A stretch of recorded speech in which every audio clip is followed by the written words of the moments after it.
Hi friends, இன்னைக்கு வந்து Victoria sponge cake பண்ண போகிறோம். வாங்க எப்படி பண்ணுறதுன்னு பார்க்கலாம். இதுக்கு வந்து நான் 3 முட்டை எடுத்திருக்கேன், 1 கப் சுகர் எடுத்திருக்கேன். அதுக்கப்புறம் பார்த்தீங்கன்னா வெனிலா எசன்ஸ் 1/2 டேபிள் ஸ்பூன் சேர்த்துருக்கேன், 1/4 கப் வந்து ஆயில் எடுத்திருக்கேன். இதை வந்து 30 வினாடிகள் நல்லா பீட் பண்ணி எடுத்துக்கோங்க, நல்லா ஃப்ளஃபியாக வர வரைக்கும்.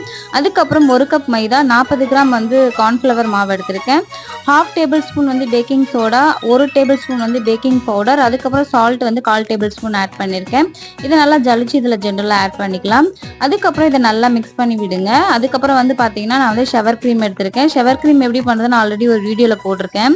நீங்கள் வந்து ஷவர் க்ரீம் வந்து உங்களுக்கு பண்ண தெரியல, இல்லை எனக்கு வேண்டாம் அப்படின்னு நினச்சிங்கன்னா நீங்கள் வந்து தயிர் கூட ஆட் பண்ணிக்கலாம், இல்லை தயிர் பதில் பால் கூட ஆட் பண்ணிக்கலாம். அதுக்கப்புறம் பார்த்தீங்கன்னா நான் வந்து விக்டோரியா ஸ்பாஞ்ச் செய்யறதுக்குன்னே ஒரு மோல்டு இருக்குது, அதை வந்து நான் எடுத்திருக்கேன். இதில் வந்து பட்டர் ஆட் பண்ணியாச்சு. அதுக்கப்புறம் நம்ம செஞ்சு வச்ச வந்து பேட்டர் இதில் ரெடி பண்ணிக்கலாம். இது வந்து பார்ட் 1 வீடியோ. பார்ட் 2 வீடியோவில் வந்து நம்ம எப்படி இது ஒரு டெக்கரேட் பண்ணுறது அப்படின்னு சொல்லிட்டு நம்ம இந்த ஜாம் வச்சு எப்படி இதை ஃபில் பண்ணுறதுன்னு சொல்லிட்டு